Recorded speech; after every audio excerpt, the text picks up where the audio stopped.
My little Boba, I remember so well. That's what he used to call me, not always, but mostly. It's the name I loved most and the one foremost in my memories.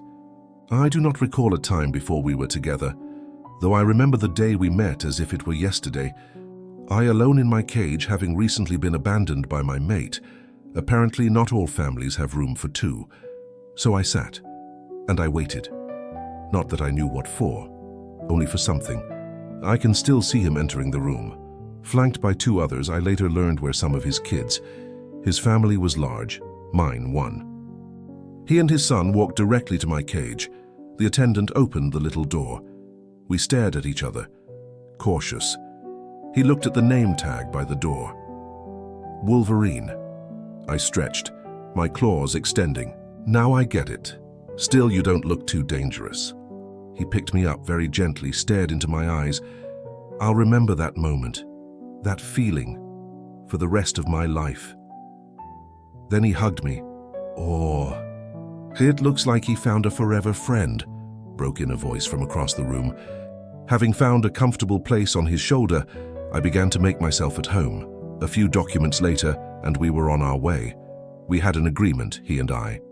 No biting. After I'm dead, you can eat me for all I care. But for now, no biting. That was our deal, rarely broken. He had another saying, friends don't use claws on friends. I've heard talk of cats without claws, even met one once. With no means of defending themselves, most don't survive in the outside. I have my claws. It was never an issue. I did my best to use them only for defense. Though once in a while when going for the same toy, those first few nights were unnerving. I was young, only a few weeks of life experience. My new friend tried to comfort me. Often during this time I would hide under a coffee table, so low to the ground it would become inaccessible after a few months. When we were together, he would stroke my chin, an act I found both comforting and relaxing. I looked forward to our time together. Wolverine. It still doesn't fit you. What would you like to be called? I answered all that I could think to answer. Meow. And that is how my name momentarily became Meowsy. For me, the name never stuck. However, you can read about Meowsy. There are books. He used to read them to me. Actually, he wrote them for me. Thus began a partnership which over time developed into a deep and respectful friendship. I counted on him for most of my physical comforts, food, water, the occasional vet visit. I protected him on the spiritual side.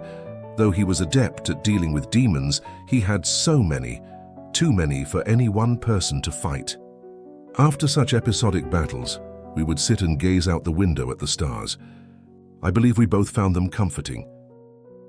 In the beginning, I longed to go outside, to be like the wild cats that hung around our yard. But this was not an option. He would never allow it. Even with claws, I was no match for the wonders outside. After a while, I became content to watch, to observe, to wonder. As time passed, I noticed the tension, the anger. As the demons multiplied, I curled upon his chest and stroked his chin. Comforting, relaxing. Fewer and fewer were the days of catnip and bubbles.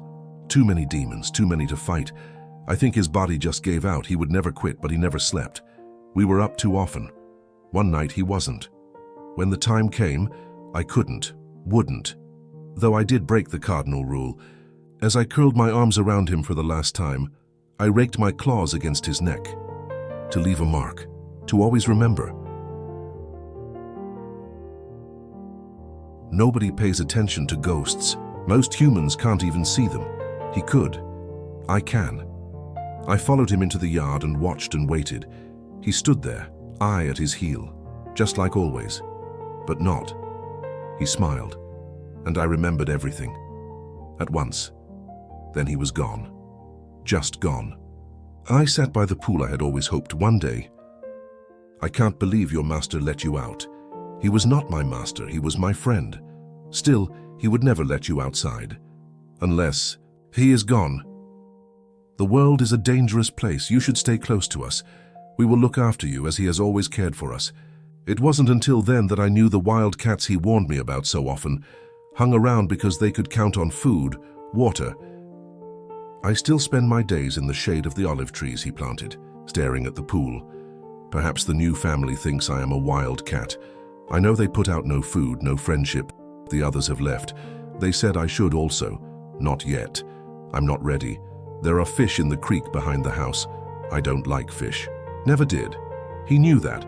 Chicken for me, no chickens in the creek. Fish will do. I'm still watching. Still waiting. For what? I don't know. Mostly, I think about those times as I stare through the window we once shared. Into the room with Netflix, on the television, where he called me his Little Boba. If this story kept you company or helped you feel a little more seen, I hope you'll leave a like. I post new stories regularly, and if you subscribe and turn on notifications, I'll be here whenever you need another place to rest.